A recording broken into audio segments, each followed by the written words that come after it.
تعالیٰ عنہ فرماتی ہیں کہ نبی پاک علیہ الصلوۃ والسلام نے ایک لشکر روانہ کیا جہاد کے لیے، اور ایک شخص تھے اس میں، وہ اپنے ساتھیوں کو اس میں نماز پڑھاتے تھے، تو روزانہ نماز میں، ہر نماز میں سورہ فاتحہ کے بعد یہی والی سورت پڑھتے تھے۔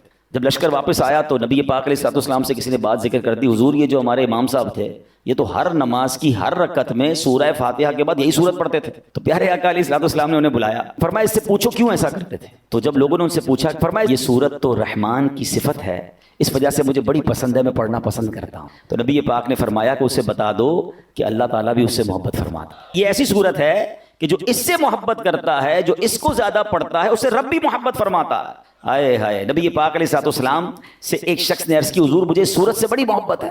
تو اللہ کے حبیب فرماتے ہیں اس کی محبت تجھے جنت میں داخل کر دے گی۔ ہائے ہائے، اب جاننا چاہیں گے کون سی سورت ہے؟ سمجھ تو گئے ہوں گے آپ، وہ سورہ اخلاص ہے۔ اللہ کریم کی صفات کا بیان، اللہ کریم کا جو یوں سمجھے کہ رب کیا ہے، کون ہے، انٹروڈکشن جو ہے جس پیارے انداز میں اللہ کریم نے فرمایا۔ اب اس میں ایک عشق والی بات بھی سن لو، علماء نے بڑی پیاری بات کی کہ اس میں اللہ یہ بھی تو فرما سکتا تھا هو اللہ احد اللہ الصمد، اللہ ایک ہے، اللہ بے نیاز ہے، یہ قل هو اللہ احد کیوں کہا گیا؟ ہاں، یہ بڑی عشق والی بات ہے۔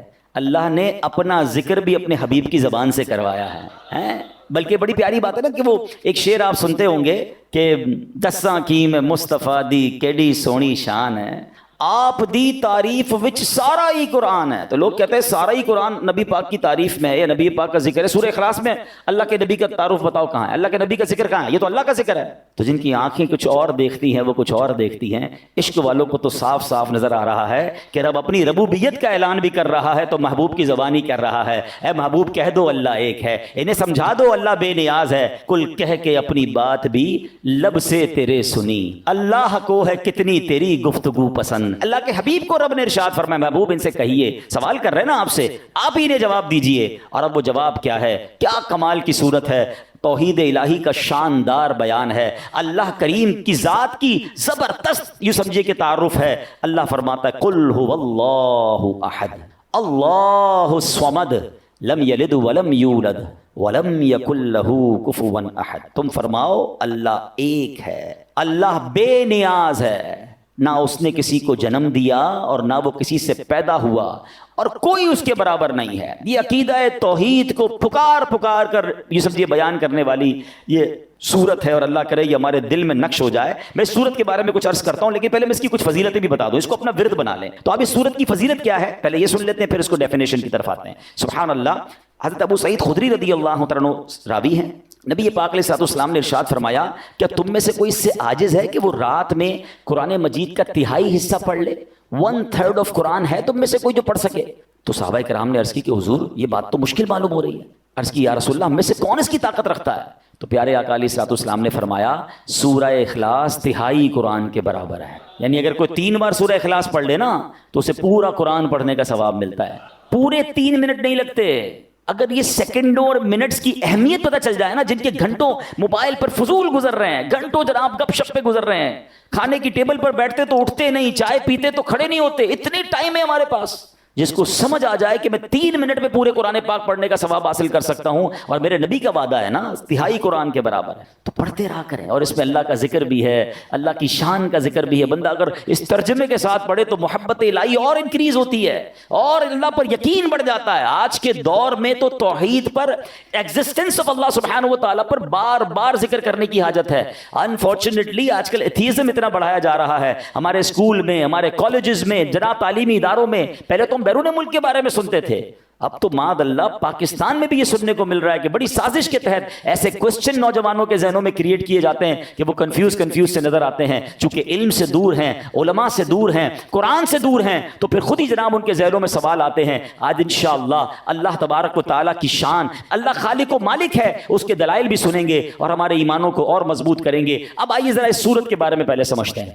یاد رہے کہ قل هو اللہ احد، کہو اللہ ایک ہے، عرب میں کفار کی بہت ساری قسمیں تھیں، دہریہ، مشرک، اللہ تعالیٰ کی صفات کے منکر، اللہ تعالیٰ کے لیے اولاد ماننے والے، معاذ اللہ، الگ الگ قسم کے وہ کفار تھے۔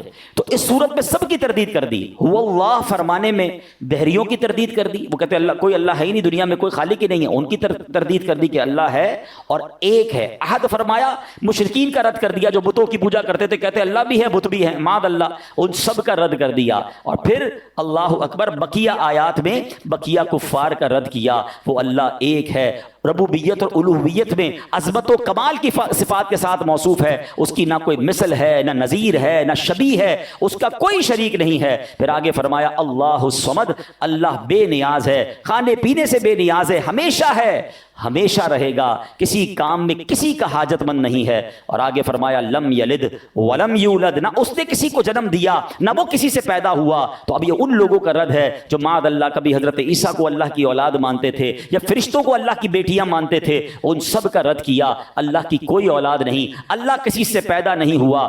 پھر آگے فرمایا وَلَمْ يَكُنْ لَهُ كُفُوًا أَحَدٌ، اور کوئی اس کے برابر نہیں، نہ ذات میں نہ صفات میں، کیونکہ وہ واجب ہے، خالق ہے، باقی سب ممکن مخلوق اور حادث ہیں، اس کی صفات ذاتی ہیں، قدیم ہیں، غیر محدود ہیں، جبکہ مخلوق کی جو صفت ہوتی ہے وہ محدود ہوتی ہے، محدود بھی ہے، حادث بھی ہے، ختم ہو جانے والی ہے۔ تو یہ ڈفرینشیٹ بھی کر دیا گیا کہ اللہ کا کوئی ثانی نہیں، کوئی نظیر نہیں، اس کا کوئی ہمتا نہیں ہے، وہ سب کا خالق و مالک ہے۔ تو سورہ اخلاص پکار پکار کر توحید کے نغمے، توحید کی درس جو ہے ہمیں اس سے ملتا ہے۔ اے میرے پیارے اسلامی بھائیوں، آج اب سمجھنا یہ ہے کہ اسلام کا جو سب سے بنیادی عقیدہ ہے، یعنی ون آف دا ٹاپ بنیادی عقائد میں سے اہم اور پہلا نظریہ کیا ہے؟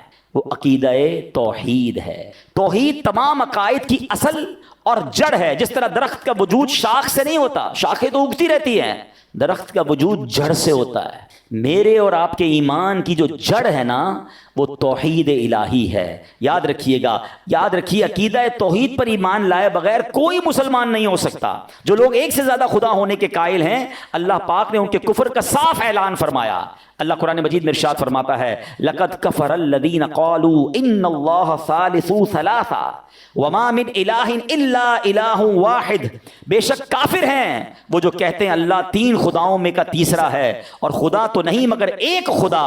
وَإِن لَّمْ يَنْتَهُوا عَمَّا يَقُولُونَ لَيَمَسَّنَّ الَّذِينَ كَفَرُوا مِنْهُمْ عَذَابٌ أَلِيمٌ، اور فرمایا اگر اپنی بات سے باز نہ آئے تو جو ان میں کافر مریں گے تو ضرور ان کو دردناک عذاب پہنچے گا۔ یعنی کفار کے لیے، اللہ کو ایک نہ ماننے والوں کے لیے دردناک عذاب رب نے خود اعلان فرمایا۔ اب میرے پیارے اسلامی بھائیوں، توحید، اب یہ سوال ذہن میں پیدا ہو سکتا ہے، ینگسٹر بھی موجود ہیں کہ ٹھیک ہے یہ بات تو سمجھ آ گئی، ہم بچپن سے بھی پڑھ رہے ہیں کہ 5 پلر آف اسلام ہے، اس میں پہلا عقیدہ توحید ہے۔ اب what is the definition of توحید؟ میں آسان لفظوں میں آپ کو اس کو بھی ڈیفائن کر دیتا ہوں۔ توحید کا معنی ہے اللہ کریم کی ذات پاک کو اس کی ذات اور صفات میں شریک سے پاک ماننا، یعنی اللہ کی ذات میں کوئی شریک نہیں ہے اور اللہ کی صفات میں اس کا کوئی شریک نہیں ہے، یعنی جیسا اللہ ہے ویسا ہم کسی کو اللہ نہ مانیں۔ اگر کوئی اللہ پاک کے ہوتے ہوئے کسی دوسرے کو اللہ تصور کرتا ہے تو وہ ذات میں شرک کرتا ہے، یہ بھی توحید سے باہر ہو گیا، مشرک ہو گیا۔ اچھا، علم، سماع یعنی سننا، علم، بصارت، اللہ پاک کی صفات ہیں، ان صفات میں کسی دوسرے کو شریک ٹھہرانے والا مشرک ہے، یعنی ذات میں شریک ٹھہرانے والا بھی مشرک، اور اللہ کو جیسا رب ہے عبادت کے لائق، ایسا عبادت کے لائق کسی کو اور کو بھی ماننے والا یہ بھی مشرک ہو جائے گا، یہ توحید الہی کا منکر اور کافر ہو جائے گا۔ سب سے پہلا عقیدہ یہ ہے کہ اللہ ایک ہی ہے۔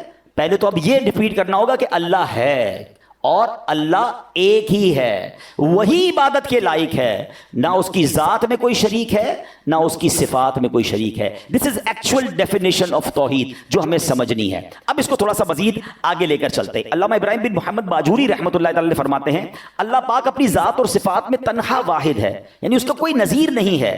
ذات کے واحد ہونے کا یہ مطلب ہے کہ وہ اجزاء سے مل کر بنے ہونے میں پاک ہے، ٹھیک ہے نا؟ اس کی باڈی معاذ اللہ، جس طرح ہم اپنی باڈی ہوتی ہے ہم کہتے ہیں مختلف اجزاء سے مل کر بنی ہے، اللہ اس طرح اجزاء سے مل کر بننے سے پاک ہے۔ صفات میں تنہا ہونے سے مراد یہ ہے کہ جن سے صفت جیسے علم یا قدرت میں کثرت سے پاک ہے، جیسے دو یا اس سے زیادہ قدرتیں، دو یا اس سے زیادہ علم، اس طرح افعال میں یکتا ہونے کا معنی یہ ہے کہ اللہ پاک کے افعال میں نہ تو کوئی دوسرا شریک ہے اور نہ ہی اس کا کوئی مددگار۔ اب یہاں بڑا اہم کوسچن، جب بھی توحید پر بات ہوتی ہے نا تو کچھ کنفیوژنز پھیلا دی جاتی ہیں۔ اب سوال پیدا ہو سکتا ہے کہ علم اللہ پاک کی صفت ہے، اگر کسی دوسرے کے لیے علم ثابت کریں تو کیا یہ شرک ہے؟ سمیع سننے والا یہ اللہ پاک کی صفت ہے، اگر کسی دوسرے کو بھی سننے والا کہیں تو کیا یہ شرک ہے؟ اب یہ بڑا حیات، ہمارا زندہ ہونا، اللہ تو حی قیوم ہمیشہ رہنے والا ہے، ہم بندوں کو بھی کہتے ہیں یہ بھی زندہ ہے، تو کیا یہ بھی شرک ہو جائے گا؟ یہ جب آپ آج عقیدہ توحید کی یہ باریک لائن سمجھ جائیں گے نا تو آئندہ شرک اور توحید میں فرق کرنے کا آپ کا مسئلہ ہمیشہ کے لیے سالو ہو جائے گا۔ اب ذرا غور سے سمجھیے، اس کا جواب سنیے گا۔ یاد رکھیے کہ اللہ پاک کی حیات پر تو سب کا ایمان ہے، اور وہ تمام جنہیں اللہ پاک نے صفت حیات عطا فرمائی ہے وہ سب اس صفت کے حامل ہیں، بس ہم نے اپنے لیے بھی حیات کو تو صفت مانا ہے نا، ہم بھی تو زندہ ہیں، مگر ہم کیا کہتے ہیں؟ ہمیں زندگی دینے والا کون ہے؟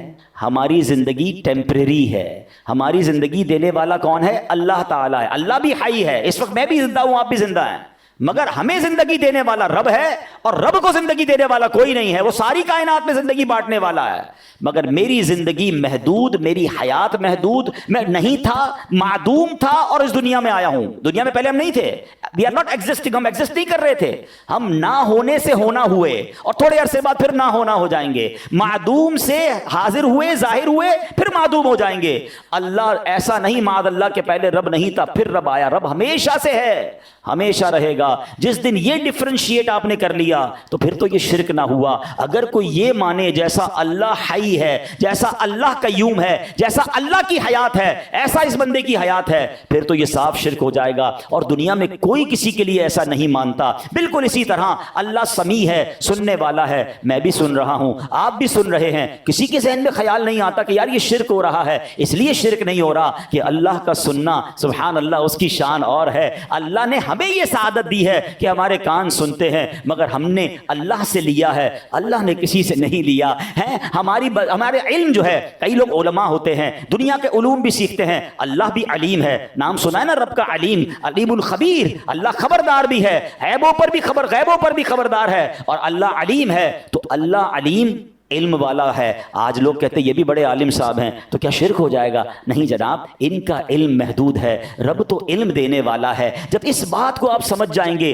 تو کبھی شرک کی ڈیفینیشن میں کنفیوژن نہیں ہوگی کہ اگر بندہ کسی اللہ والے کے لیے، کسی بڑی ہستی کے لیے کوئی علم، کوئی طاقت یا کوئی بھی اس کا جناب عمل مانتا ہے تو ہمیشہ ذہن میں یہی ہوتا ہے کہ یہ محتاج ہیں، اللہ نے انہیں دیا ہے اور اللہ کی عطا سے انہیں ملا ہے، تو شرک تو ختم ہو گیا نا۔ شرک یہ ہوتا ہے کہ جب یہ بندہ کہہ دے کہ فلاں نبی، فلاں صحابی، فلاں ولی جو ہیں یہ اللہ کی طرح ہیں، انہوں نے اللہ سے لے کر نہیں خود اپنی طرف سے دیا یا اپنی طرف سے دنیا کو نوازتے ہیں، جناب یہ شرک ہو جائے گا۔ تو جب یہ ڈیفینیشن میرے اور آپ کے ذہن میں کبھی بھی نہیں آتی، ہم کبھی کبھی کہتے ہیں ڈاکٹر بڑا اچھا ڈاکٹر ہے یار، اس کے پاس جاؤ، بڑی شفا ہے اس کے ہاتھ میں، تو جناب یہ تو پھر شرک ہو جانا چاہیے۔ شفا دینے والی ذات تو رب کی ذات ہے، مگر وہاں کسی کے ذہن میں بھی یہ بات نہیں آتی، سمجھ آ جاتی ہے کہ شفا تو رب نے دینی ہے، اللہ نے اسے وسیلہ بنایا ہے، تو اصل ظاہر خالق حقیقی رب ہے، فاعل حقیقی رب ہے، وہی سب کو دینے والا ہے۔ ہاں آج دنیا میں جس طرح میں اور آپ ایک دوسرے کے بارے میں بات کرتے ہیں، یار یہ بڑی مدد کرتا ہے، یہ بڑا اچھا انسان ہے، احسان کرتا ہے، تو مجھے بتاؤ مددگار تو رب ہے،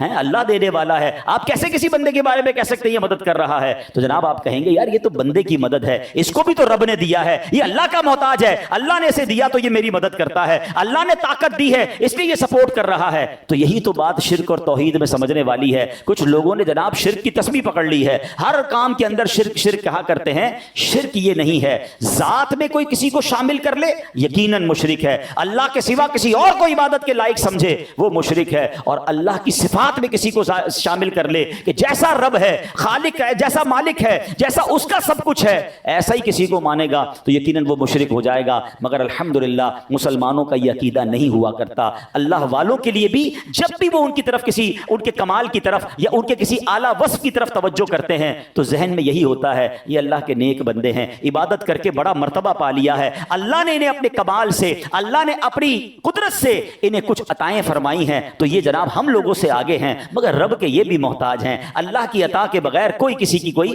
مدد نہیں کر سکتا۔ تو امید ہے کہ یہ بات ہمیں کلیئر ہو جائے گی۔ اب ہم آتے ہیں کہ اللہ موجود ہے. آج کے دور میں اس ٹاپک کو بہت ڈسکس کرنا ضروری ہے. بدقسمتی ہے کہ مسلمان کہلانے والوں کے ذہنوں میں بھی اب وسوسے کریٹ کیے جا رہے ہیں. تو کچھ بڑی خوبصورت باتیں انشاءاللہ ہم سنیں گے جو انشاءاللہ مزید عقیدہ توحید پر ہماری رہنمائی بھی کریں گی. بیسک آف ایمان کی بات ہو رہی ہے. اور انفارچونیٹلی آج کل نوجوانوں میں ایسی ایسی محفلوں میں بیٹھ رہے ہیں کہ وہاں اللہ کے ایگزسٹنس پر کلام ہو رہا ہے کہ یار یہ کائنات ایسے ہی بن گئی ہے, بگ بینگ تھیوری ہے, اور عجیب عجیب سائنسی تھیوریاں پیش کرتے ہیں. سوشل میڈیا کا زمانہ ہے, لوگ ویڈیو دیکھ کے کنفیوز ہو جاتے ہیں. تو پہلے سب سے مضبوط میرا اور آپ کا یہ عقیدہ ہونا چاہیے. اب آئیے سبحان اللہ, اب خدائے بزرگوں برتر کے ہونے کی دلیل کیا ہے؟ اب کچھ دلیلیں سنیے گا. یاد رکھیے کہ اللہ عز و جل کا موجود ہونا آفتاب سے زیادہ روشن ہے. اس کی ذات کا یقین ہر شخص کی فطرت میں داخل ہے, خصوصاً مصیبتوں, بیماریوں, آفتوں میں. یہ انسان کی فطرت ہے کہ جب بڑی مصیبت میں آتا ہے نا, بڑے سے بڑا منکر بھی جو ہے نا وہ پھر اللہ کی طرف رجوع کر لیتا ہے کہ یار اب پھنس گیا ہوں, اب دعا کروں. اب کسی کو کہتا ہے اللہ سے دعا کر دو, اب اسے یاد آتا ہے کہ کوئی ہے خالق, کوئی ہے مالک جس کی طرف میں نے رجوع کرنا ہے. جب پریشان ہوتا ہے تو اسے رب کی یاد آتی ہے. اور تھوڑی سی عقل والا انسان بھی اگر صرف اس دنیا پر نظر کر لینا تو یقین کر لیتا ہے کہ بے شک یہ آسمان و زمین, یہ ستارے, یہ سیارے, انسان و حیوان, تمام مخلوق کسی نہ کسی کے پیدا کرنے سے پیدا ہوئی ہے. ارے آخر کوئی تو ہے جو انہیں پیدا کر رہا ہے, جس طرح چاہتا ہے اس میں تصرف کرتا ہے. کیونکہ جب ہم کسی تخت یا کرسی کو دیکھتے ہیں, مثال کے طور پر یہ میری ڈیسک ہے, آپ کسی بھی کرسی کو دیکھیں, دیکھتے ہی خیال کیا آتا ہے کہ اس کو کسی نے بنایا ہوگا, یہ خود بخود بن نہیں سکتی ہے. تو ذرا بتاؤ نا, اتنی بڑی دنیا, اتنا بڑا سسٹم جو بہت خوبصورت انداز میں چل رہا ہے, کیا کسی نے نہیں بنایا ہوگا؟ عرب کے ایک بدو نے بڑی پیاری مثال کے ذریعے بات سمجھائی. وہ کہتا ہے کہ اونٹ کی مینگنی دیکھ کر, اونٹ کی اگر کوئی راستے میں آپ کو مینگنیاں نظر آئیں تو سمجھ آ جاتا ہے کہ یہاں سے کوئی اونٹ گزر کر گیا ہے. قدموں کے نشان کو دیکھ کر سمجھ آ جاتا ہے کہ کوئی قدم سے چل کر یہاں سے گیا ہے. تو اللہ اکبر, وہ کہتے ہیں پھر ان برجوں والے آسمان, کشادہ راستے والی زمین کو دیکھ کر کیا اس کے بنانے والے کا خیال نہیں آتا کہ کوئی تو ہے جو نظام ہستی چلا رہا ہے, میرا خدا ہے. ارے اتنی بڑی کائنات, آج اس مسجد کا انتظام جب تک ہماری کمیٹی نہ بنے, جب تک اس کو کوئی لائٹ آن نہ کرے, جب تک جناب اے سی ٹائم پہ آن نہ ہو, جب تک صفائی نہ ہو, ایک روم والی مسجد, ایک چھوٹا سا ہال ہم سے مینج نہیں ہوتا. اتنی بڑی کائنات ہے جس کا نظام چل رہا ہے, وقت پہ صبح ہو رہی ہے, وقت پہ شام ہو رہی ہے. ارے سبحان اللہ, کوئی ایک منٹ تو کبھی ایسا ہو جائے کہ جناب آج افطار تو ہو گیا, سورج غروب نہیں ہوا. جس وقت لکھا اس وقت سورج غروب ہو رہا ہے, اس وقت سورج طلوع ہو رہا ہے. ارے کائنات کتنے نظم و ضبط کے ساتھ چل رہی ہے. تو کوئی تو ہے جو نظام ہستی چلا رہا ہے, وہ میرا خدا ہے. ابھی آگے سنتے چلے جائیے. اب جناب لوگ کہتے ہیں ٹھیک ہے ایک نہیں بعد اللہ, کچھ لوگ ایک سے زائد خدا کے جو ہے وہ قائل ہیں کہ جناب اللہ بھی ہے اور کچھ اور بھی خدا ہیں. معاذ اللہ. اب ذرا یاد رکھیے, ایک شہر میں دو بادشاہ نہیں ہو سکتے, ایک گاڑی کے دو ڈرائیور نہیں ہو سکتے, ایک ٹیم کے دو کپتان نہیں ہو سکتے. کیونکہ جب بھی آپ دو لوگوں کو اتھارٹی دیں گے تو آپس میں کلیش ہوگا, اور جب کلیش ہوگا تو سسٹم ڈسٹرب ہونا شروع ہو جائے گا. پڑھے لکھے لوگ موجود ہیں, اب اپنی فیکٹری کا ایک ہیڈ بناتے ہیں, ایک ہیڈ کے نیچے پورا سسٹم چلے گا. دو ہیڈ بنا دو, آپس میں دوسرے آپس میں لڑتے رہیں گے, نظام برباد ہو جائے گا. ہمارا ایک سسٹم بغیر ہیڈ کے نہیں چلتا. اگر اس کائنات کے دو رب ہوتے تو دونوں اپنی اپنی قدرت کا اظہار کرتے, آپس میں کلیش ہوتا, کائنات برباد ہو جاتی. اس کائنات کا ایک رب سے چلنا بتا رہا ہے کہ اس کا خالق و مالک ایک ہی ہے, اور وہ ہمارا پیارا اللہ عز و جل ہے. اب آگے چلیے سبحان اللہ. اب اسی بات کو میں نہیں کہہ رہا, اللہ نے قرآن میں بیان کیا, لو کان فیہما آلہۃ الا اللہ لفسدتا. فرمایا اگر آسمان و زمین میں اللہ کے سوا اور خدا ہوتے تو ضرور تباہ ہوتے, یعنی پھر لڑائی جھگڑا اور تباہی اور بربادی اس کائنات کی ہو جاتی. یہ ایک سسٹم کے تحت پوری کائنات کا چلنا پکار پکار کر بتا رہا ہے کہ ایک ہی خالق ہے, ایک ہی مالک ہے, اور وہی رب العالمین ہے. اب آگے چلیے, قرآن مجید کی ایک بہت خوبصورت آیت ہے, شہید اللہ انہ لا الہ الا ہو والملائکۃ واولو العلم قائما بالقسط. ترجمہ, اللہ نے گواہی دی کہ اس کے سوا کوئی معبود نہیں, اور فرشتوں نے اور عالموں نے انصاف سے قائم ہو کر. اب اس آیت کا شان نزول سنیے گا. ایک وقت ایسا تھا کہ ملک شام کے علماء سے دو افراد نبی پاک کی خدمت میں حاضر ہوئے. جب انہوں نے مدینہ طیبہ کو دیکھا تو ایک دوسرے سے کہا کہ نبی آخر الزمان صلی اللہ تعالی علیہ وسلم کے شہر کے بارے میں جو ہم نے اپنی کتابوں میں پڑھا تھا نا, یہ شہر تو ویسا ہی ہے جو اس شہر میں پائی جاتی ہے. پھر نبی پاک کی خدمت میں حاضر ہوئے, پیارے آقا کی صورت دیکھی, آپ کی سیرت دیکھی, آپ کی باتیں سنی, تو فوراً پہچان لیا کہ ہماری کتابوں کے مطابق جو آخری نبی کے بارے میں بتایا گیا تھا نا یہی وہ آخری نبی ہیں. پھر نبی پاک سے سوال کیا کہ آپ ہی محمد صلی اللہ علیہ وسلم ہیں؟ نبی پاک نے فرمایا ہاں. انہوں نے عرض کیا ہم آپ سے ایک سوال کریں گے, اگر آپ نے درست جواب دے دیا تو ہم آپ پر ایمان لے آئیں گے. تو نبی کریم علیہ الصلوۃ والسلام نے فرمایا سوال کرو. انہوں نے عرض کیا کتاب اللہ میں سب سے بڑی شہادت کون سی ہے, سب سے بڑی گواہی کون سی ہے؟ تو یہ آیت نازل ہوئی اور اس کو سن کر وہ دونوں شامی جو لوگ تھے وہ مسلمان ہو گئے. اب یہ آیت کیا ہے, ترجمہ پھر سنو. اللہ نے گواہی دی کہ اس کے سوا کوئی معبود نہیں, اور فرشتوں نے اور عالموں نے انصاف سے قائم ہو کر سبحان اللہ. اس میں فرمایا گیا کہ اہل علم بڑی عزت والے ہیں. رب کریم نے اپنی توحید کے گواہی میں انہیں شامل فرمایا ہے. اللہ اکبر. تو ہمیں علماء کرام سے مربوط رہنا ہے. یعنی اللہ نے کیا فرمایا کہ اللہ ایک ہے, اس کے معبود ہونے کی گواہی کس نے دی؟ فرمایا فرشتوں نے اور عالموں نے گواہی دی. اپنی گواہی میں رب نے عالموں کو, اہل علم کو شامل فرمایا. تو اہل علم کی یہ شان ہے جو علم سے دور ہوتے ہیں, پھر اللہ کی ایگزسٹنس پر بھی ان کے ذہنوں میں وسوسے آ جایا کرتے ہیں. ایک اور جگہ اللہ نے قرآن میں ارشاد فرمایا وَإِلَٰهُكُمْ إِلَٰهٌ وَاحِدٌ لَا إِلَٰهَ إِلَّا هُوَ الرَّحْمَٰنُ الرَّحِيمُ. اور تمہارا معبود ایک معبود ہے, اس کے سوا کوئی معبود نہیں مگر وہی بڑی رحمت والا ہے. اب آئیے امام اعظم ابو حنیفہ, علم کا سمندر ہے نا, ایسے ہی تھوڑی کروڑوں لوگ ان کے پیروکار ہیں. ان کے پاس ایک شخص آیا, دہری جو تھا نا ایتھیسٹ, آج بھی بڑے بڑے جناب ایتھیسٹ بنتے چلے جا رہے ہیں. ایک دہری آئے اور کہتے ہیں کہ حضور ہم جو ہے وہ اللہ موجود ہے اس کی دلیل دیجئے. آپ فرماتے میں سوچ رہا ہوں کافی دیر سے کہ لوگوں نے مجھ سے کہا ہے کہ ایک بہت بڑی کشتی ہے اور اس میں طرح طرح کا تجارتی سامان لدا ہوا ہے, کارگو شپ ہے, اور اس کا کوئی نگہبان نہیں ہے, اس کا کوئی چلانے والا بھی نہیں ہے, اور بالکل اپنا سفر پورا کر رہی ہے. سمندر میں طوفان آتا ہے تو اس کو بھی چیرتی ہوئی گزر جاتی ہے, جہاں رکنا ہوتا ہے وہاں رک جاتی ہے, سامان آف لوڈ کرتی ہے, پھر سامان آتا ہے پھر وہ چلتی رہتی ہے. نہ اس کا کوئی چلانے والا ہے, نہ کوئی کیپٹن ہے, نہ کوئی انتظامیہ, خود ہی چل رہی ہے وہ کشتی. دہریے کہتے ہیں حضور کوئی عقل مند انسان ایسی بات کیسے کر سکتا ہے کہ ایک شپ خود ہی چل رہی ہے, کارگو بھی اٹھا رہی ہے, کارگو اتار بھی رہی ہے, ٹائم پہ پہنچ بھی رہی ہے, طوفان کو جناب چیرتی ہوئی بھی جا رہی ہے. اللہ اکبر. تو امام صاحب کہتے ہیں کہ تمہاری عقلوں پر مجھے ماتم کرنے کو جی چاہتا ہے. ایک کشتی بغیر چلانے والے کے بغیر نہیں چل سکتی, یہ ساری کائنات کیسے چل رہی؟ وہ یہ دلیل سن کر سارے کے سارے جو ہے وہ مسلمان ہو گئے اور جناب اللہ کو پہچان لیا. اسی طرح امام شافعی رحمۃ اللہ تعالی سے سوال ہوا کہ مجھے بڑا پیارا جواب, مجھے بڑا مزہ آیا جب میں نے یہ پڑھا, غور سے سنیے گا. امام شافعی سے سوال ہوا کہ اللہ تعالیٰ موجود ہے, دلیل دیجیے. آپ نے کہا شہتوت کے درخت کے پتے سارے ایک جیسے ہوتے ہیں. شہتوت کا درخت دیکھا ہے, جو بچوں نے شاید کم دیکھا ہو, پہلے تو ہم اسکولوں میں بھی مارے تھا. بہرحال آپ اس کو آسان لفظوں میں کسی بھی درخت کے پتے سمجھ لیں, لیکن شہتوت ایک باقاعدہ پھلی ہے اور بڑا اچھا پھل ہوتا ہے. تو شہتوت کے درخت کے بارے میں آپ نے مثال دی. آپ کہتے سارے پتے ایک جیسے ہیں, ایک ہی ذائقے کے ہیں. کیڑے, شہد کی مکھی, گائیں, بکریاں اور ہرن سب اس کو کھاتے ہیں یا کچھ چاٹتے ہیں.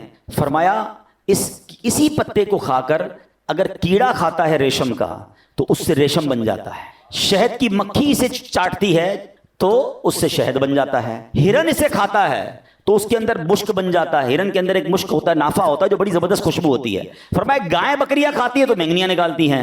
فرماتے ہیں یہ اس امر کی صاف دلیل ہے, اس بات کی صاف دلیل ہے کہ ایک ہی پتے میں مختلف قسم کی تاثیر شامل کرنے والا کوئی ہے, کوئی خالق ہے جس کی قدرت ہے کہ جناب پتا ایک ہے مگر الگ الگ جسم میں اللہ نے وہ طاقت دی ہے کہ کوئی شہد کی مکھی چاٹ رہی ہے تو شہد نکال رہی ہے, ریشم کا کیڑا کھا رہا ہے تو ریشم بنا رہا ہے, ہرن کھاتی ہے تو خوشبو بناتی ہے, گائیں بکریاں کھاتی ہے تو مینگنیاں نکالتی ہے. تو اللہ اکبر, کوئی تو ہے جو نظام میں ہستی چلا رہا ہے, میرا خدا ہے. تو بزرگان دین نے بڑے کمال سے جوابات دیے. اچھا جناب, امام جعفر صادق رحمۃ اللہ تعالی کے پاس ایک ملحد آیا جو اللہ کو نہیں مانتا تھا. کہتے ہیں آپ بتائیے اللہ ایک کیسے ہے, اللہ موجود ہے, پہلے دلیل دیجیے. آپ نے فرمایا کبھی سمندری سفر پر گئے ہو؟ کہتا گیا ہوں. کوئی واقعہ ہوا؟ کہتا ہاں بڑا خطرناک واقعہ ہوا. کہا کیا ہوا؟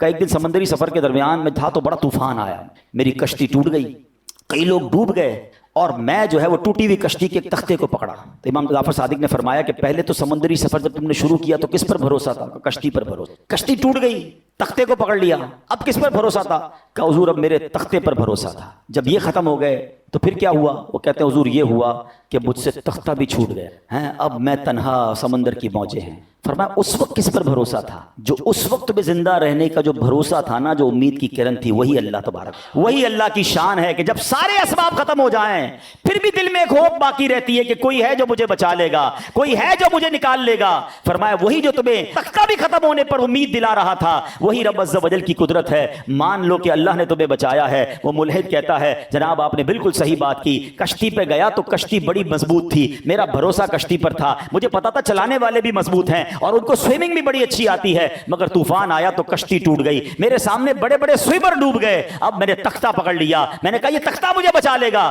کچھ عرصے بعد تختہ بھی ہاتھ سے گیا. اب میں تھا اور سمندر کی موجیں تھیں, مگر دل میں پھر بھی ایک امید کی کرن تھی کہ میں بچ سکتا ہوں. فرمایا وہی تو تھا, وہی تو رب ہے جس نے تجھے اس تکلیف میں بھی تنہا نہ چھوڑا اور تیرے دل میں امید جگائے رکھی. تو اللہ ایک ہے, اللہ موجود ہے, سبحان اللہ. چلے میں آج کی دنیا کی بات کر لیتا ہوں. 8 ارب 8 بلین, جائیے ذرا ورلڈو میٹر کے اوپر. اس وقت دنیا کی آبادی 8 ارب کو ٹچ کر رہی ہے.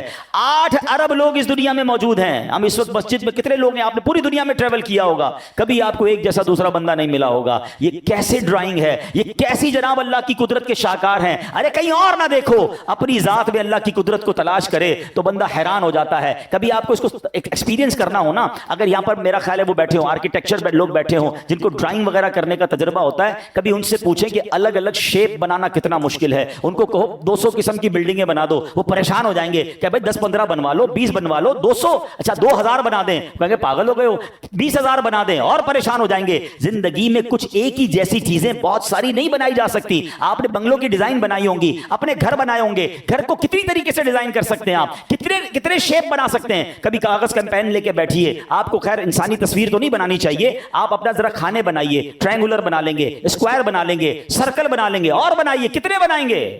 تھوڑی دیر کے بعد آپ کہیں گے بھائی اس سے زیادہ نہیں بن سکتے.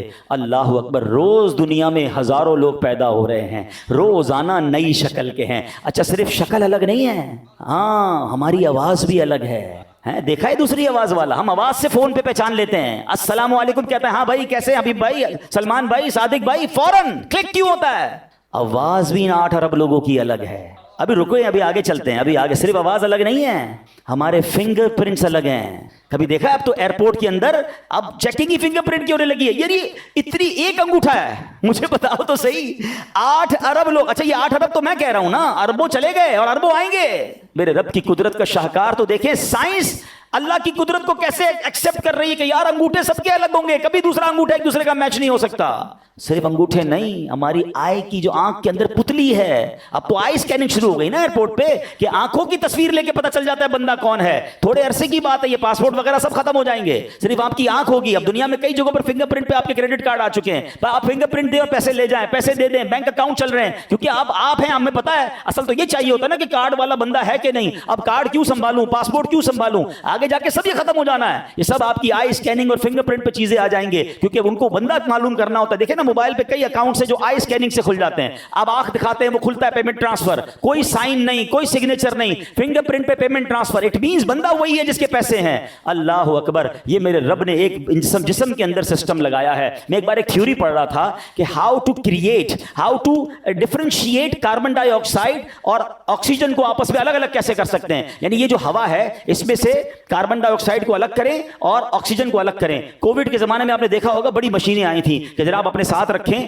سانس کا پرابلم ہوگا تو یہ اسی ہوا میں سے آپ کو آکسیجن نکال کے دے دے گا. اللہ اکبر, یہ اتنی بڑی مشین کتنے ہزار روپے کی, پہلے تو لاکھوں روپے کی آتی تھی, اللہ نے ہمارے ناک میں کہاں فٹ کی ہے, ہمیں نظر نہیں آتی. میں تھیوری پڑھ رہا تھا کہ ہماری ناک میں جو ہیئرز ہوتے ہیں نا, بال, یہ بھی فضول نہیں ہے. فرمایا یہ جو ناک کے اندر جو چھوٹے چھوٹے بال ہوتے ہیں نا, یہ فلٹر کا کام کرتے ہیں. آپ کی ناک میں کوئی غیر ضروری چیز نہیں جا سکتی ہے, وہ اس کو روک لیتے ہیں, صرف ہوا اندر جاتی ہے. اور کتنی دیر لگتی ہے, ابھی میں بات کر رہا ہوں نہ جانے میں نے کتنی سانسیں لے لی ہیں, آپ سن رہے ہیں نہ جانے آپ نے کتنی سانسیں لے لی ہیں. ہر سانس اندر جا رہی ہے, منیمم 1 سیکنڈ سے بھی کم دیر میں آکسیجن اندر چلی گئی, کاربن ڈائی آکسائڈ باہر آ گئی. ارے یہ کون سا پلانٹ میرے اندر نصب ہے جس کی مجھے پتہ ہی نہیں ہے. آپ کو گردے کی اہمیت معلوم کرنا ہونا, اب ڈائلیسس مشین بتاتی ہے کہ جناب لاکھوں روپے کی مشین لے کر آپ کی باڈی کے اندر جو گند ہے, جو بری چیزیں نہیں چاہیے آپ کو, گردے کو صاف کر, جو گردہ کام کرتا ہے وہ ڈائلیسس کی مشین کام کرتی ہے. کئی لاکھ روپے کی وہ مشین ہے, اور جناب ہفتے میں 3 دن بیچاروں کئی لوگوں کو 4 دن ڈائلیسس کروانا پڑتا ہے. اللہ نے میری باڈی میں یہ مشین کہاں فٹ کی ہے, یہ کیسے گردے بنا دیے جو میرے تمام بلڈ کو صاف کر رہی ہے, میری یورین کے معاملات کو سیدھا